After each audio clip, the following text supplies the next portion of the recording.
Hello friends, welcome to Make My Exam. This is Dr. Deepak Yadav presenting the Modern History video lectures. Today we'll talk about the beginning of Indian National Movement.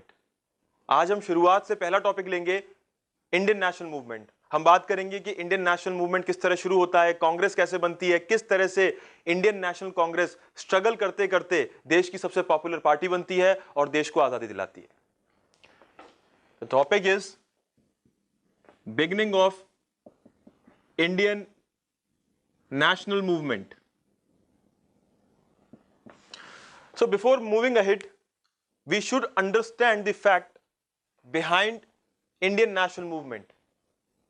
Why this movement started? ऐसा क्या हो रहा था भारत में, या ऐसा क्या हुआ कि हमें एक आंदोलन शुरू करना पड़ा अपने देश के लिए? तो यहां पर हमें जानना है कि इंडिया की हालत क्या थे, क्या हालत थी इंडिया के लोगों की. एक स्टेटमेंट में अगर इसका आंसर दिया जाए कि भारत का आजादी का आंदोलन क्यों शुरू हुआ, नेशनल मूवमेंट क्यों शुरू हुआ, उसका एक स्टेटमेंट आंसर कहता है due to the exploitative colonial policy. हमारा नेशनल मूवमेंट जो था, it was actually an outcome of that exploitative policy. Britishers हमारे देश में जो अत्याचार कर रहे थे, उन सबका रिजल्ट निकलता है इंडियन नेशनल मूवमेंट. कोई चॉइस नहीं छोड़ी उन्होंने हमारे पास. For example, East India Company एक ट्रेडिंग बॉडी के रूप में इंडिया में आती है, व्यापार करने आती है, धीरे धीरे यहां की एडमिनिस्ट्रेटिव पावर बनती है, पॉलिटिकल पावर बनती है और देश में अपनी सरकार बनाती है. लेकिन इस सारे टाइम फ्रेम में एक चीज ईस्ट इंडिया कंपनी ने कॉन्स्टेंटली की, वो था इकोनॉमिक एक्सप्लॉयटेशन ऑफ इंडियंस. किस तरह से ईस्ट इंडिया कंपनी वाले आते हैं भारत में, कैसे वो एक एक समाज की हर वर्ग को, each and every section of the society, वो उन्हें एक्सप्लॉइट करते हैं. चाहे किसान हो, हद से ज्यादा टैक्स लगाते हैं. चाहे वो सोल्जर हो, आर्मी में सोल्जर हो, एक पॉलिसी खेलते हैं, डिवाइड एंड रूल की पॉलिसी खेलते हैं देश में लोगों के साथ. किसान, मजदूर, सैनिक, मर्चेंट, सबके साथ बुरा करते हैं. ओवरऑल इंडिया की इकोनॉमी को एक्सप्लॉइट कर देते हैं.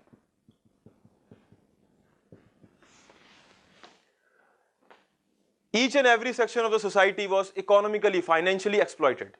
एक एग्जाम्पल के तौर पर किसान.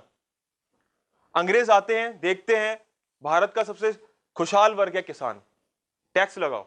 इंडिया की इकोनॉमी, उसकी बैकबोन है एग्रीकल्चर, टैक्स लगाओ, टैक्स कलेक्ट करो, पैसा कलेक्ट करो, विदेश भेजो, अपने देश इंग्लैंड भेजो.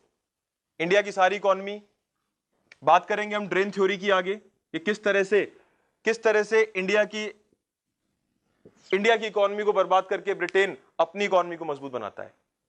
तो कहने का मतलब यह है कि नेशनल मूवमेंट की जड़ें कहां से शुरू होती हैं, जहां इंडियंस के पास दूसरा कोई ऑप्शन नहीं बचता है. वो परेशान हो चुके थे अंग्रेजी हुकूमत से, किस तरह से एक्सप्लॉयटेटिव पॉलिसीज को वो झेल रहे थे. फाइनली उनके पास कोई ऑप्शन नहीं बचता है और वो नेशनल मूवमेंट शुरू करते हैं. हमारे देश के लीडर्स नेशनल मूवमेंट शुरू करते हैं. वजह सिर्फ यही नहीं थी, इसके साथ एक और वजह थी. ये वो वक्त था जब हमने दुनिया की तरफ देखा तो बाकी देशों में इस वक्त रिवॉल्यूशन चल रहा था, वहां पर उनके आंदोलन चल रहे थे. For example French revolution. ऐसे आंदोलनों से हमने सीख ली कि अगर उन देशों में रिवॉल्यूशन हो सकता है, उन देशों में नेशनल मूवमेंट चल सकता है, तो हम भी अपने देश के लिए नेशनल मूवमेंट शुरू कर सकते हैं. थोड़ा सा पीछे जाना चाहूंगा मैं इंडियन नेशनल मूवमेंट से. जैसा कि हम लोग जानते हैं, हमने सुना है 1857 की क्रांति, first war of independence in India. Indians इतने परेशान हो चुके थे ब्रिटिशर्स की पॉलिसी से कि एक रिवोल्ट होता है 1857 में. रिवोल्ट बहुत सक्सेसफुल चल रहा होता है, आगे बढ़ रहा होता है. अंग्रेज उस रिवोल्ट को कुचल देते हैं. आगे बढ़कर वो अपनी पॉलिसीज को और ज्यादा अत्याचारी बनाते हैं, और एक्सप्लॉयटेटिव पॉलिसीज लेकर आते हैं, और कठोर रवैया अपनाते हैं. और देखते ही देखते इन कुछ सालों में इंडिया की इकोनॉमी पूरी तरह से बर्बाद हो चुकी होती है. एक एग्जांपल मैंने आपको दिया किसान का, एक और एग्जांपल मैं देना चाहूंगा आपको मर्चेंट का. उस जमाने में हमारा मर्चेंट, कपड़ों का व्यापारी, उसका बनाया कपड़ा पूरे यूरोप में पॉपुलर था. अंग्रेजों ने जब यह चीज देखी कि इंडिया का मर्चेंट बहुत खुशहाल है, कपड़ा बनाता है, हमारे ही देशों में बेचता है और बहुत पैसा कमाता है, तो अंग्रेजों ने कुछ ऐसी टैक्स पॉलिसीज लगाई जिससे कि हमारे देश का मर्चेंट भी बर्बाद हो गया, किसान बर्बाद हो गया, सोल्जर परेशान है इंडियन आर्मी में, लेबर क्लास परेशान है.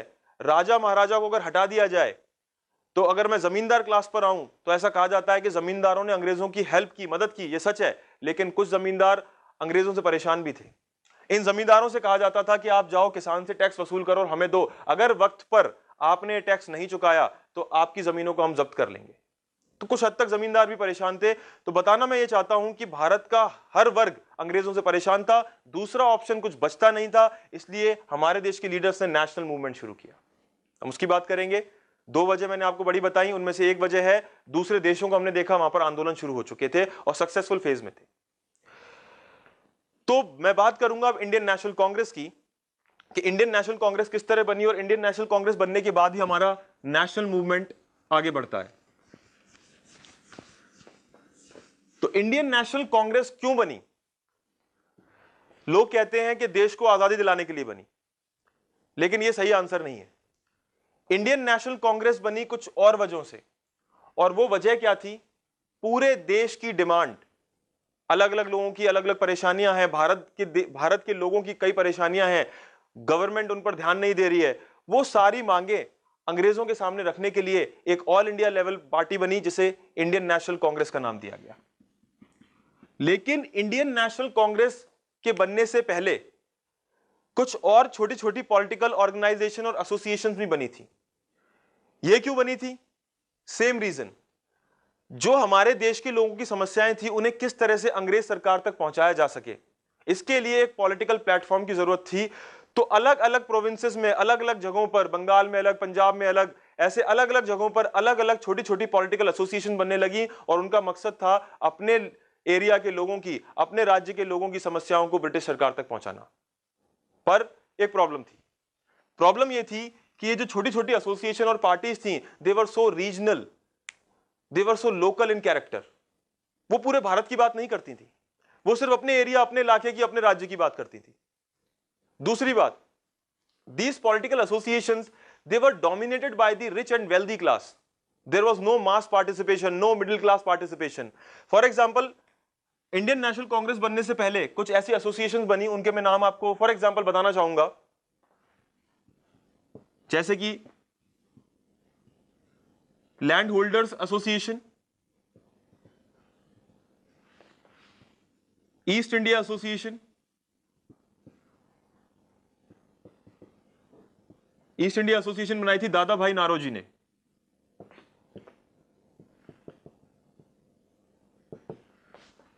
पूना सार्वजनिक सभा,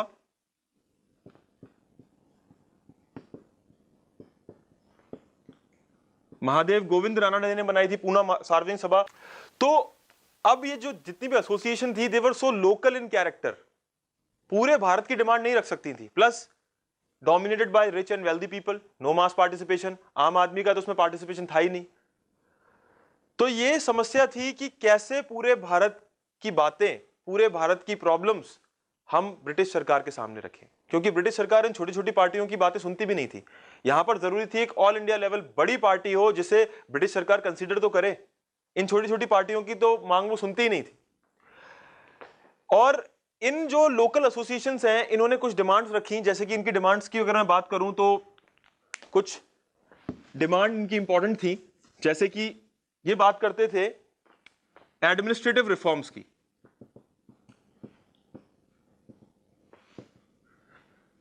एडमिनिस्ट्रेटिव रिफॉर्म्स की बात करते थे, इंडियंस के एसोसिएशन की बात करते थे विद द गवर्नमेंट के एडमिनिस्ट्रेटिव रिफॉर्म लेके आओ, बदलाव लेके आओ, अब तक सरकार आप लोग ही चलाते थे, हमें भी मौका दो, हमें भी एडमिनिस्ट्रेशन में शामिल होने दो। That is association of Indians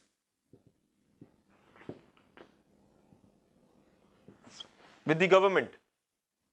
बात करते थे लोग एजुकेशन की,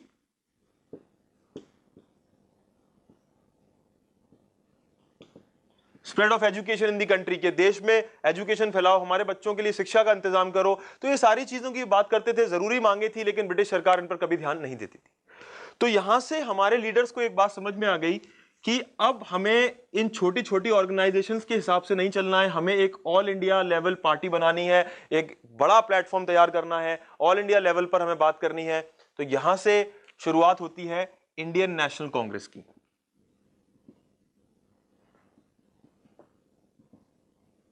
इंडियन नेशनल कांग्रेस 1885 1885, ये याद रखिएगा। 1885 में इंडियन नेशनल कांग्रेस बनती है। क्यों बनती है? ऑल इंडिया लेवल ऑर्गेनाइजेशन, देश की पहली ऑल इंडिया लेवल पार्टी। अब जैसा कि कई लोग कहते हैं, अगर पूछा जाए कि इंडियन नेशनल कांग्रेस क्यों बनती है, तो इंडियन नेशनल कांग्रेस बनेगी, लोग कहते हैं इंडियन नेशनल कांग्रेस बनी देश की आजादी के लिए, देश को आजादी दिलाने के लिए। सरासर गलत। इंडियन नेशनल कांग्रेस, देश को आजादी दिलाना इंडियन नेशनल कांग्रेस का मकसद नहीं था, वो तो बहुत बाद में हुआ। शुरुआत में इंडियन नेशनल कांग्रेस के कुछ एम्स और ऑब्जेक्टिव्स थे। वो क्या थे? To initiate a nationalist movement, कि भारत में एक आंदोलन चलाया जाए, नेशनलिस्ट मूवमेंट चलाया जाए। दूसरा, to politically educate the people, लोगों को जागरूक बना हुआ, पॉलिटिकली उन्हें अवेयर करो कि आपके साथ क्या गलत कर रही है सरकार, क्या आपके अधिकार होने चाहिए, कैसे आपको देश के आंदोलन में जोड़ा जाए, लोगों में unity, to unite the people together. और सबसे बड़ी बात और सबसे जरूरी बात, एंटी कॉलोनियल प्रोपेगेंडा शुरू करना। मतलब अंग्रेजों ने जो कॉलोनियल पॉलिसीज अपना रखी थी, उसके लिए लोगों को, उसके खिलाफ लोगों को जागरूक करना और उस प्रोपेगेंडा को आगे बढ़ाना, लोगों को बताना कि ब्रिटिश की जो कॉलोनियल पॉलिसीज हैं वो कितनी गलत है।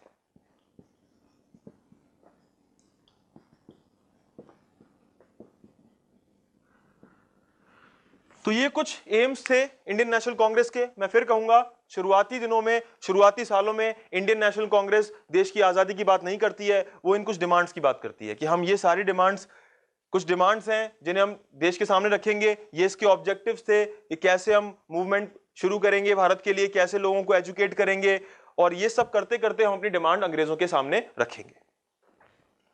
अब हम बात करेंगे कुछ facts, exam point of view से कुछ फैक्ट्स इंपॉर्टेंट हैं इंडियन नेशनल कांग्रेस के बारे में, हम उनकी बात करेंगे। सबसे पहली बात, इंडियन नेशनल कांग्रेस कहा जाता है, एक नाम आपको याद रखना है, इंडियन नेशनल कांग्रेस के टाइम पर लॉर्ड डफरिन, लॉर्ड डफरिन के टाइम पर इंडियन नेशनल कांग्रेस बनती है 1885, 1885 में। दूसरी जरूरी बात, फर्स्ट सेशन, पहला सेशन इंडियन नेशनल कांग्रेस का कहां होता है? बॉम्बे में।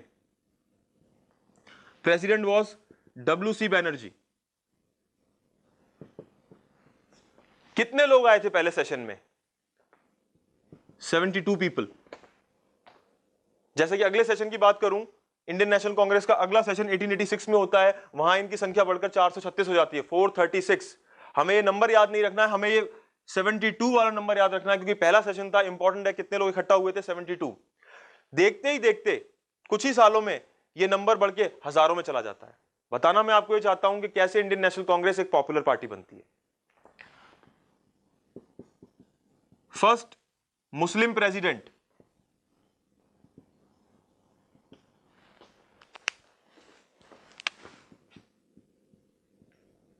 बदरुद्दीन तैयब जी।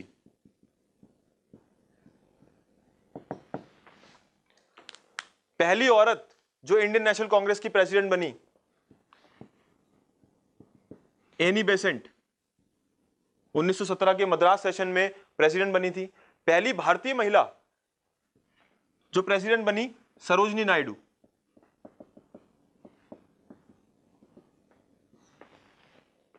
इंडियन नेशनल कांग्रेस का आखिरी सेशन, लास्ट सेशन, जयपुर, 1948। कुछ जरूरी चीजें हैं जो आपको कांग्रेस के बारे में पता होनी चाहिए। तो पहला सेशन कितने लोगों ने अटेंड किया? पहले प्रेसिडेंट कौन थे? पहले मुस्लिम प्रेसिडेंट कौन थे? Annie Besant, Sarojini Naidu. Last session, खास बात, कुछ अंग्रेजों को भी इंडियन नेशनल कांग्रेस का प्रेसिडेंट बनाया गया था। तो पहले ऐसे अंग्रेज जो इंडियन नेशनल कांग्रेस के प्रेसिडेंट बनते हैं, जॉर्ज यूल।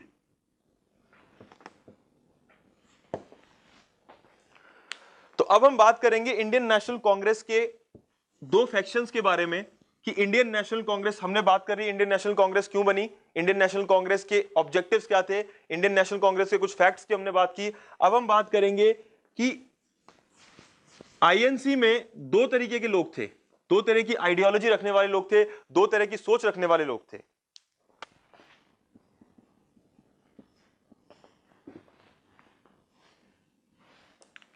पहले मॉडरेट्स,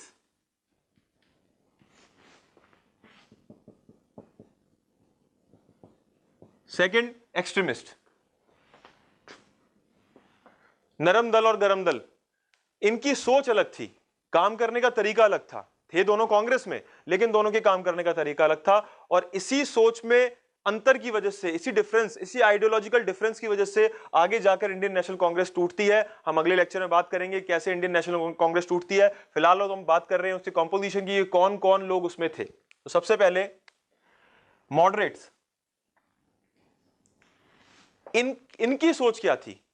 ये लोग सोचते थे कि अंग्रेजों के साथ हम नहीं लड़ सकते, अभी हम उस स्थिति में नहीं है, उस कंडीशन में नहीं है कि अंग्रेजों को चैलेंज कर सके। इनके काम करने का तरीका था कॉन्स्टिट्यूशनल एजिटेशन, कि आपको जो भी डिमांड रखनी है अंग्रेजों के सामने, जो भी बात करनी है, अपनी बात पहुंचानी है, आपको कॉन्स्टिट्यूशनल के दायरे में रहकर, कॉन्स्टिट्यूशनल दायरे में रहकर आपको बात पहुंचानी है। इसके लिए पेटिशन, मीटिंग्स, प्रेयर्स, ये सब जरिए थे इनके। ये रिक्वेस्ट में बिलीव करते थे।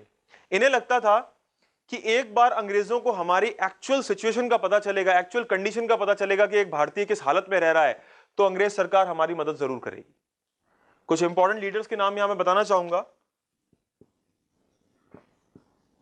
दादा भाई नारोजी, डब्ल्यू.सी. बैनर्जी, फिरोज शाह मेहता, ऐसे काफी लीडर थे जो इस आइडियोलॉजी पर चलते थे कि हम अंग्रेजों से फिलहाल लड़ नहीं सकते, हम उन्हें चैलेंज नहीं कर सकते, हमें उनके सुपरविजन में, उनके सुपरिंटेंडेंस में ही रहना होगा, उनके हाथ के नीचे रहना होगा। और ये तरीके थे इनके। दूसरी तरफ एक्सट्रीमिस्ट, एक्सट्रीमिस्ट का नाम सुनते ही जो एक नाम दिमाग में आता है वो है बाल गंगाधर तिलक। सबसे पहली चीज, एक्सट्रीमिस्ट नफरत थी इन्हें अंग्रेजों से, hatred for foreign rule.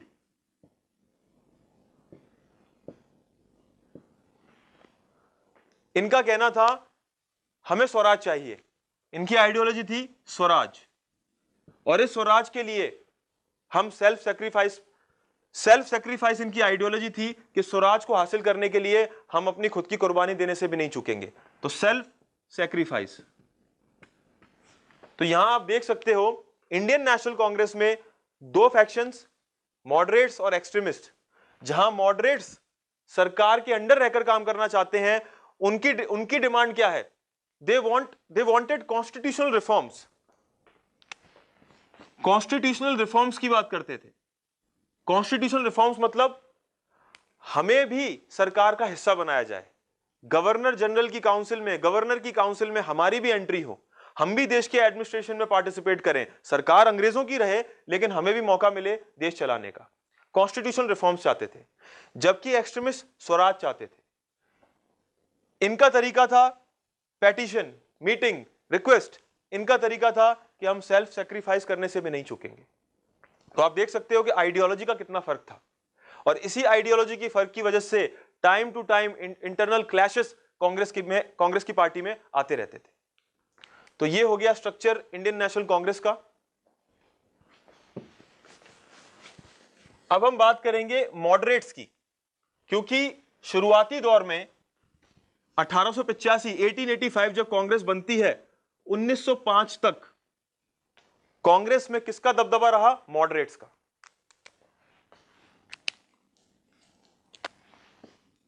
Moderates dominated the Congress right from its inception in 1885 to 1905. Moderates ने बहुत सारी मांगे रखी, बहुत जायज मांगे रखी अंग्रेजों के सामने। कुछ लोग कहते हैं कि मॉडरेट्स भारत के आंदोलन में कुछ खास कर नहीं पाए, लेकिन ये मॉडरेट्स ही थे जिन्होंने भारत के आंदोलन को शुरू किया। कुछ डिमांड्स जो ये टाइम टू टाइम अंग्रेजों के सामने रखते थे, to reduce the land revenue, अंग्रेज सरकार जो टैक्स लगाती थी किसानों पर उसे कम करो। दूसरा, अंग्रेजों ने एक बहुत बड़ी आर्मी मेंटेन कर रखी थी। क्यों मेंटेन करना जरूरी था आर्मी को? हिंदुस्तान पर अपना कंट्रोल बनाए रखने के लिए एक बड़ी आर्मी चाहिए थी, और बड़ी आर्मी के लिए ज्यादा एक्सपेंडिचर चाहिए। तो आर्मी पर बहुत खर्चा होता था, बहुत एक्सपेंडिचर होता था आर्मी के ऊपर। इनका कहना था इस एक्सपेंडिचर को कम करो, इस खर्चे को कम करो, और बचे हुए पैसे को देश की गरीब जनता के लिए काम में लाओ, देश की गरीब जनता के लिए इस्तेमाल करो। यहां तीसरी जरूरी चीज, सॉल्ट टैक्स को अबॉलिश करने की बात करते थे। आपने सुना होगा डांडी मार्च, गांधी जी ने नमक बनाया था, इस तरह की आपने बातें सुनी होंगी। उन्होंने नमक के कानून को तोड़ा था। गलत कहा जाता है कि नमक बनाया था, उन्होंने नमक उठाकर उस कानून को तोड़ा था। तो हम बात करेंगे कि अंग्रेज सरकार कैसे, अंग्रेज सरकार की सॉल्ट को लेकर मोनोपोली थी, कैसे वो एक्सेसिवली हाई सॉल्ट टैक्स लगाते थे, तो उसकी बात करेंगे हम। तो ये मॉडरेट्स इसे अबॉलिश करने की बात करते थे। तो नो डाउट ये सारी वो चीजें थी, वो डिमांड रखते थे जिससे एक आम आदमी पर फर्क पड़ता है। अब रही बात की उनके कंट्रीब्यूशन की, कि मॉडरेट्स ने एक्चुअली में क्या क्या कंट्रीब्यूशन दिया है भारत के आंदोलन में, तो मैं आपको यहां एक बात बताना चाहूंगा कि मॉडरेट्स ही वो लोग थे, those people who actually for the first time exposed the exploitative face of Britishers in India. पहली बार मॉडरेट्स लीडर ने हमें बताया था कि किस तरह से अंग्रेज हमारा आर्थिक शोषण कर रहे हैं, इकोनॉमिक एक्सप्लॉयटेशन कर रहे हैं, किस तरह से वो हमें लूट कर हमारे देश के पैसे को बाहर भेज रहे हैं। और इसमें एक बहुत जरूरी चीज एग्जाम पॉइंट ऑफ व्यू से, दादा भाई नारोजी, दादा भाई नारोजी की खास बात, इनको एक नाम से और जाना जाता है एग्जाम पॉइंट ऑफ व्यू से, very important, very crucial, grand old man of India.